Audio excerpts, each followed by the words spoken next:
I'd be, there were a lot of, and to illustrate this, there were people who were talking about the year 2000, the Y2K thing, and saying, well, it could shut down government, and that's our chance.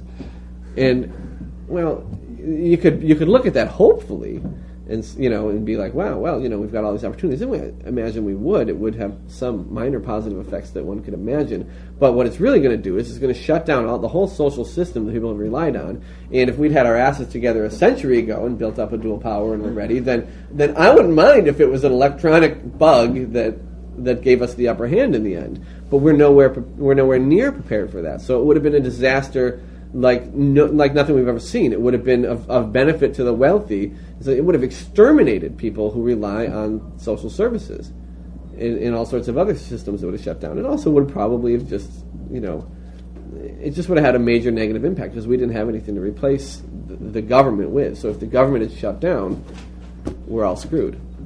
So you don't just mean like having our vision and our theory set out and like having a complete plan for a police community, but we also have to have those structures almost already in place.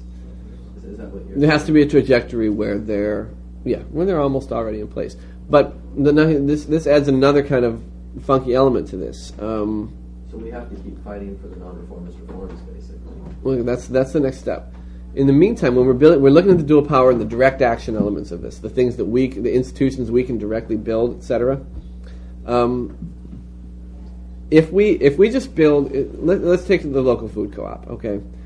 If a small percentage of people are buying 90% or 100% of their goods, their consumption goods, through the food co-op, does that kind of a tool even correlate with, as far as is that nearly as good as having 90% of the population buy 10% of their stuff at the food co-op? No, nowhere near as good. Is that obvious? Cool. It's not that obvious. I mean, is it one or the other? Well, I'm being, yeah. In this case it is. In this hypothetical, it is. I mean, it's what's the advantage of having 90% by 10%? Even if they just know that it's there and that they know they have an alternative option. So once we smash the food system, yeah. Well, no, but think. Well, once ours comes under threat, having in our community of 10,000, having 1,000 people love the food co-op, and the other 9,000 not even really necessarily even know it's there or appreciate it in any way, or having 9,000 people affiliated with it and having some sort of involvement in that kind of thing. Well, what happens when they come to attack the food co-op? And you've got 9,000 people who are going to say no way. Instead of, and maybe no way, as opposed to the 1,000 people in the first example who would say no way because they don't have anywhere else to go, right? Almost everything they buy is from there. But really, in the end, the power, the dispersal of power is pretty incredible like that. So what we want are to create institutions where people know they're there and they don't completely rely on them necessarily, although we don't discourage people from relying on them either, if they're solid. We got to be. Sometimes we got to be realistic and say, don't put all your eggs in one basket. But really, so what we're trying to do is, and this is the foundation. I want to look at the dual power foundation that we're building as sort of the infrastructure of the new society. But it's kind of a carpet that we put in place so that when we yank the rug out from underneath the capitalists, we're there, and that's us. That's what we've got now. It's like, come on down. For economics, that's like just pretty much anarcho-syndicalism, right?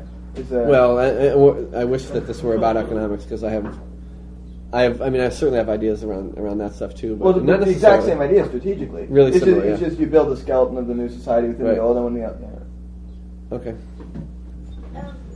Just clarification, so if one of the ways that we can kind of start to make these things happen is forming institutions or invigorating existing ones like food co-ops that are already hopefully operating on a cooperative or on a balanced job structure type thing, or at least cooperatively where there's balance of power. I'm just not sure, are cooperative economics and participatory, I can't say that word, participatory economics the same thing? Cooperative economics, in my opinion, And there's two different kinds: workers' co-ops and sort of consumer or public co-ops. They are an element in the strategy of achieving a participatory economy. There are people who look at cooperativism as a vision, and they say, well, wouldn't it be great if everything was cooperative? And that gets toward the more market socialist type idea. I just look at it as a way toward a participatory economy. So, yeah, I mean, I think cooperativism is a major component of radical social change, the kind that we talk about here. But now, a couple of other people wanted to talk, right? You guys think? We just take what we're doing with our media institutions and we just do that with every aspect of the politics and economy. What's that, though? Well, like, we're creating alternative media institutions, just like we are now, you mean? Yeah, oh, okay. So the idea is just to create alternative things. Yeah, that run along the lines of the balanced job complexes, collective management, self-management, all those principles in there, and those always have to play a role. Those always have to be the way we define these new institutions, absolutely. Jesus, that's a lot of work. It is a lot of work. God damn it. But that's Let's get started, okay? That really seems like that's a good idea, though. You're going to go now and Yeah. start? I really got one more. Like 10 minutes later, you come back, it's starting! Run, everybody! Don't come Okay. back till you're done. All right, Tim, do you have something Huh? do you want to add something? Or you had a hand up. Okay, never Did mind. I? See, I'm trying to think. It's in terms of manufacturing institutions. Is it legal or possible to start to do this kind of? Do you know what I Okay, mean? bingo. Perfect segue into the next part. So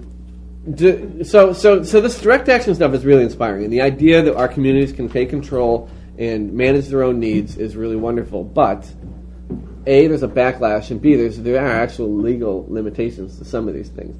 Now, the idea that didn't come up was for us to form an alternative legislature in our community, a town council, right, a Michael's town shadow meeting type government thing. idea? No, nothing like that. Something that might actually be similar, but not for pretend, for real, right? I mean, for actually he's not still harping on that, is he? No. Okay. So anyway, I didn't see the shadow government class on the schedule. I wasn't sure. Where we are actually, in our community, we're organizing and we're handling some of the same issues that do come up in the, but we're also giving people a forum to raise issues, and we're saying if this were the way. Now, it's very difficult to get people excited about this because you don't have any actual power. You have as much authority as you want, but you don't have any actual, if there's no power to control, then the authority doesn't mean anything. But these are the kinds of things that will be considered a threat by the existing institutions if they were to ever gain power, and they're illegal. You can associate to a certain extent, but in most places outside of New England, democracy is pretty much illegal. These are problems.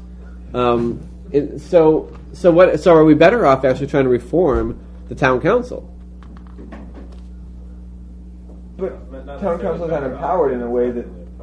Is it? Like the problem that I have, like I'd go to them more and be more interested in it. It's just they're not given jurisdiction over so many of the vital issues, so it's hard to get people excited about. Like I don't know how well it works in the States. First of all, what you want to fight for is you want to fight for a change in those laws that make it illegal to do that sort of action. You want to agitate for that, and then There's once an you idea. accomplish that step, then you get your ass out and you start developing those alternative legislative institutions. Yeah, there's an idea. I don't know what the value. They might be the ones that are most, hardest defended too. So it might be impossible without all first, organizing and this and that. So it could be a chicken and egg thing. One thing, I kind of walked in the middle of the conversation. Do you want us to fill you in on what? No. She's not doing it. Yeah, but one of the things that we're doing in my town is there's we have our first independent progressive mayor person running for mayor, and we also have several people running for city council, and on just independent platforms, not even the Green Party, and people who think a lot like we do, and it's not necessarily a perfect solution. I mean, it is reformist in a sense, but one of the agendas that the mayor is running on is deprioritization of prosecuting people for marijuana and creating a lot more viable structure for people who are homeless and stuff like that. Some pretty good things that I mean, and I think there's a danger of it being reformist, but I mean I think it's a place to start that, like you said, once you can go in there and kind of start overthrowing these laws that are really restricting people in a lot of areas of organizing. That's something. Yeah, that's kind of where we're headed as far as what our actual